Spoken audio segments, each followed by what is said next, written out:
미국 중간선거가 우리 시간으로 오늘 저녁부터 미국 전역에서 실시됩니다. 트럼프 대통령에 대한 중간평가이자 차기 대선의 바로미터라는 점, 특히 우리나라는 북핵 등 한반도 정책과 관련이 있어 선거 결과에 관심이 집중되고 있습니다. 네, 관련 내용 김태현 중앙대 국제대학원 교수와 함께 자세히 짚어보겠습니다. 네, 어서 오세요. 안녕하십니까. 예.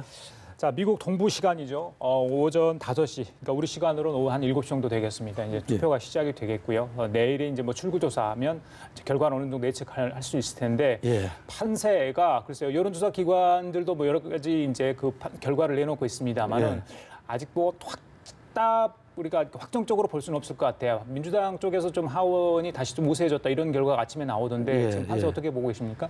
우선 지난 2016년 여론조사가 워낙 틀렸지 않습니까? 그렇습니다. 그러니까 여론조사 결과를 갖고 장담을 할 수가 없습니다. 근데 전체적으로 보면 통상적으로 중간선거에서는 특히 하원에서 여당이 과반을 잃는 경우가 많았었습니다. 그런 패턴이 다시 나타날 거다라는 이야기인데 좀 아시다시피 미국이 상원이 총 100석, 그다음에 하원이 435석이거든요. 현재 공화당이 51석 하원에서 민주당이 47석, 그리고 이제 무소속이 2석인데 그래서 51대 49인 형태입니다. 그래서 얼핏 생각하기에 한두 표를 못 가져올까라고 생각할 수도 있는데 이번 선거 하필 그 35개 지역구에서 이제 선거 열렸는데 상원 같은 경우에요.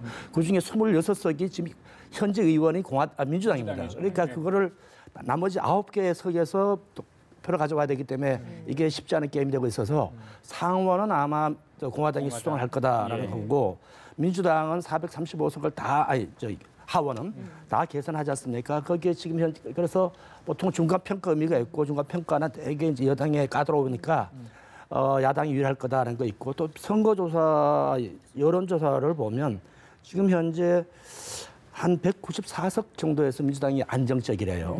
그다음에 공화당은 한 171석 정도 안정적인데 그러면 좀 유리한 쪽이 있지 않습니까? 안정적은 아니더라도 그쪽에서는 민주당이 14석, 공화당이 25석 해가 전체적으로 민주당이 208, 그다음에 공화당이 196에서 당선이 점쳐지고 있는데 나머지 30석 내 31석이 완전 박빙입니다. 이게 어디로도 갈 수가 있어요.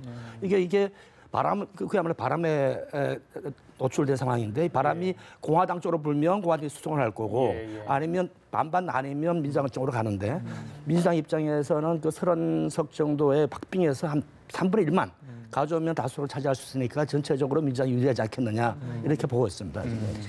투표율도 굉장히 높을 거라고 예상이 되고 있더라고요. 보통은 중간선거가 한 40%대 나오고 대선이 한 50%대 왔다 갔다 한다고 하는데 지난 대선이 한 58% 정도 나왔잖아요. 근데 거의 그때와 비슷할 것이라는 예상이 많이 나오고 있더라고요. 이런 높은 투표율은 어느 당에 좀 더 유리한가요?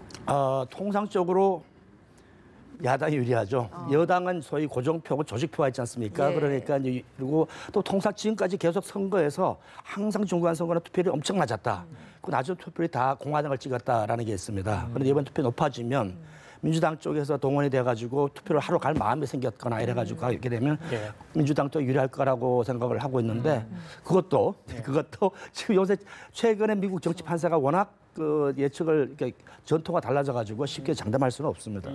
민주당 지지 유권자들은 잘 투표하러 가지 않는 게 일반적으로 알려져 있잖아요. 이번에 좀 다를까요? 이 샤이 보수들도 그러니까 이번에 투표를 또 마음속으로 표심을 드러내지 않지만 사실 투표소 가서는 또 이렇게 찍을 수 있다 이런 이야기도 있던데.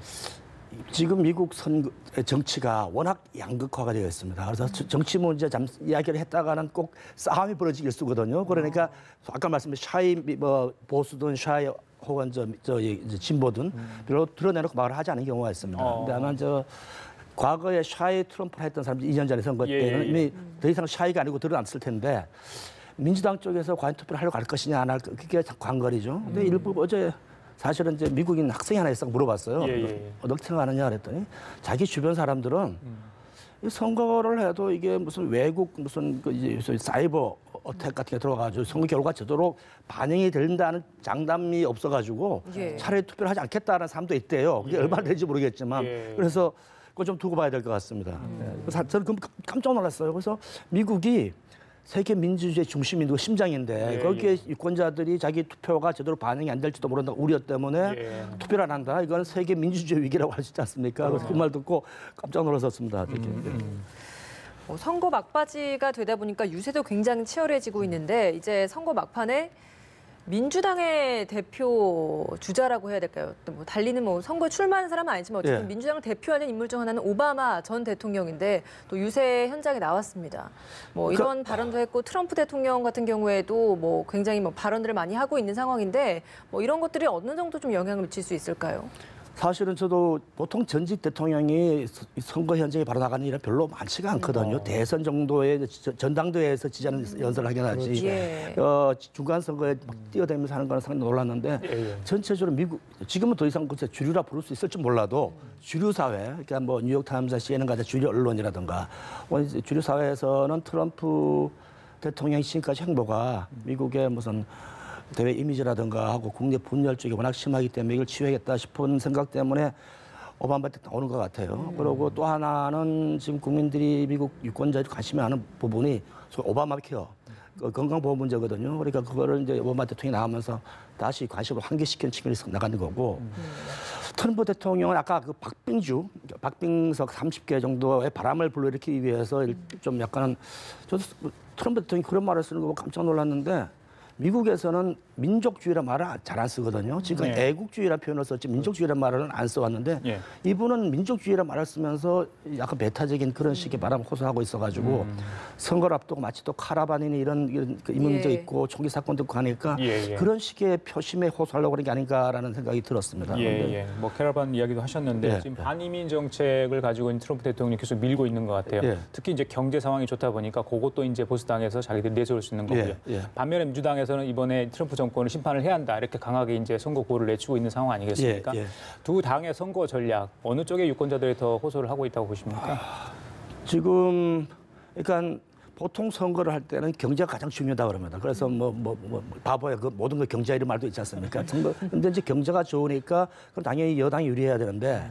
이래야 되는데 다른 한편으로는 지금 그 특히 대외 정책이나 대외 정책이면 북한 문제 같은 경우에는 워낙 좀 추상적이라서 크게 중요하지 않는데 중국의 무역 문제에는 바로 주머니 상황이 영향을 주는 거 아닙니까? 그런 문제가 있어가지고 지금 뭐 추수철이 지나가지고 콩을 산더미처럼 쌓아놨는데 안 팔려가지고 그게 뭐 좀 썩어 나간다 말도 있고 해가지고 그쪽 문제도 있고 그래서 이제 그러니까 민주당에서는 그 트럼프 대통령의 어떤 파격적인 행보가 대외적 이미지라든가 실제로 경제 정책 상황에 영향을 미친다는 식이고 트럼프 대통령은 이미 경제 문제는 뭐 실업률이 역사적으로 가장 낮은 데 내려가고 있고 경제 성장이 좋고 하니까 거기 추가해가지고 전체적으로 지금 말하고 있는 거는 이민 반이민 문제. 양반이 지난 대선 때도 그걸 하고 재미를 봤지 않습니까? 계속 그런 게 호소를 해가지고 지금까지 그 양극화된 중에서 이제 소외됐다고 느꼈던 사람들의 표를 계속 동원하려고 하는 것 같아요. 그게 이번 선거에 얼마나 할지는 모르겠어서 사실은 일부 기사에 보면 트럼프 대통령이 열심히 뛰긴 하지만 이런 전략을 쓴대요. 당신들이 이기면 내 덕이고 주면 당신 탓이야라는 식의 발빼는 전략을 쓰고 있다는 말도 하더라고요. 그 최근에 증오 범죄도 미국에서 굉장히 많이 일어났잖아요. 때문에 저희가 많이 보도를 하기를 이런 것이 과연 어떤 변수를 작용할지 주목된다 이런 말을 굉장히 많이 썼어요. 근데 실제로 미국 내에서 여론조사를 했더니 크게 영향을 미치지는 않을 것이다라는 조사 결과도 나오고 있더라고요. 어떻습니까? 그게 사실은 민주당 정치인들한테 폭탄이 배달된다든가 혹은 유태인 사원에다가 무슨 총기를 안 타고 이런 식의 것들은 트럼프 대통령이 불리하게 적용해야 될 부분들이거든요, 사실은. 그렇지 않습니까? 미국의 어떤 정상적이라 그러면 정상적이라면 그런데 글쎄요, 유권자들이 그러니까 이거를 보고 표를 찍을래 말래라고 물었는지 아니면 당신이 생각하기에 이게 영향을 미칠까라고 생각했느냐 아니면 어느 쪽인지 잘 모르겠는데 만약 후자라 그러면 일종의 약간 냉소적인 반응이 아닐까요? 그러니까 이 선거라는 게 워낙 양극화되고 이런데 그런 식의 이슈가 뭐 큰 영향을 미치겠느냐 하는 쪽의 반응이 아닐까라는 생각을 합니다. 제 생각에는 좀 영향을 미칠 것 같아요. 어느 쪽이든. 그러니까 트럼프 지지자들은 그거 봐라 외국인들이 있으니까 더 위험하지 않냐라는 생각을 할 수도 있고 민주당 쪽에서는 이런 식의 어떤 폭력적인 선거 배후에는 트럼프 대통령의 자극적 발언이 있다라고 이제 비판할 수도 있으니까 어느 쪽으로 할지는 좀 뚜껑을 열어봐야 될 것 같습니다. 교수님 만약에요 민주당이 하원을 탈환하고요. 이제 공화당은 어차피 이제 상원을 잡는다고 했을 때, 그러니까 사실 민주당이 어떻게 보면 승리했다고 할 수도 있겠잖아요. 그런 상황이라면 그렇다면 미국의 정치 지정이 어떻게 좀 바꿔지는 겁니까? 어쨌든 사실은 만약에 민주당이 상하원을 다 이겨버리면. 급변할 가능성이 없잖아 있었습니다. 예를 들어 가지고 90년대 후반에 클린턴 대통령 탄핵까지도 간 적이 있었지 않습니까? 예. 그런 식의 지난번 대선 때 선거 개입 이것 때문에 예. 그쪽 갈 수도 있는데 상원을 한쪽에서 누가 공화당이 지키면 거기까지 못 갈 것 같고요. 못 가죠. 다만 하원은 예산 통제권 있지 않습니까? 그러니까 그다음에 무역에 대한 정책을 또 하원에서 권장을 합니다. 그쪽에서는 트럼프 대통령에 대해서 상당한 견제를 들어가려고 그럴 거고 트럼프 대통령은 우리가 흔히 말하는 파퓰리스트니까 의회를 우회해가지고 직접 호소하는 전략을 쓸 수도 있고 자관 미국의 양극화 전략은 뭐 심해지면 심해질지 완화될 것 같지는 않습니다. 보통은 앞서 초반에 말씀하시기를 중간 선거에서는 여당이 하원에서 패배하는 것이 대다수인데 예. 만약에 저희가 또 가정을 해보기에 이번에 너무 박빙이라고 하니까 만약에 이 하원에서 공화당이 또 승리를 하게 된다면 이건 어떤 의미입니까? 그러면 트럼프 대통령이 굉장히 큰 자신을 갖겠죠. 모든 역사적 추세를 내가 다 깼다라고 이제 말하고 다니시겠죠, 그죠? 예. 그러고 많은 정책에서는 지금까지 해왔던 정책을 계속 추진할 거고요. 재선은 따놓은 당상이 되는 건가요? 반드시 그것도 아닙니다. 반드시 아닌데 이제 양 다 이기고 있으면 지는 경우도 있고 뭐 당선되면서도 또 그 국회를 잃는 수도 있으니까 반드시 그건 아닌데 어쨌든 그럼에도 불구하고 상당히 유리한 쪽에서 현직 의원들이 대통령을 위해 들 수 있는 그런 유리한 차원에서 할 수 있으니까 뭐 좀 고무가 되겠죠. 재선까지도. 우리나라도 많이 관심을 갖기를 이게 북핵 이슈 이런 것들이 굉장히 직접적 영향이 있기 때문인데 만약에 이제 이번 결과가 앞으로 있을 한반도 이런 정세에는 어떤 영향을 줄 수 있을까요? 그 트럼프 대통령은 해오던 걸 할 겁니다. 그러니까 북한 문제는 지금 내세우기를 내가 집권한 이후에는 북한이 더 이상 적어도 올해 돌아가지고는 핵실험도 하지 않고 미사일도 쏘지 않았다. 그만큼 이제 안정을 가져온 게 아니냐라는 식의 내세우고 있고 가긴 가는데 사실은 이게 지금 저는 이제 사실 미국 정치보다 그쪽에 더 관심이 많습니다. 북핵 문제. 상당히 역사적인 기로에 와 있다고 생각을 해요. 지금 30년 동안 한반도에 발목을 잡았던 북핵 문제를 완전히 해결할 수 있는 거거든요. 그리고 지금 미국 쪽에서도 대통령이 만나가지고 평화협정을 체결하겠다는 건데 그럼 평화협정을 하게 되면 이게 국회 비준을 받아야, 의회 비준을 받아야 돼요. 북한도 그걸 반드시 바랄 겁니다. 근데 이제 공화당이 다수당을 차지하게 되면 비준은 좀 쉬워지겠죠. 지금까지는 사실은 원래는 민주당이 항상 대화파였고 공화당이 강경파였어요. 대북 문제는 쪽에서는.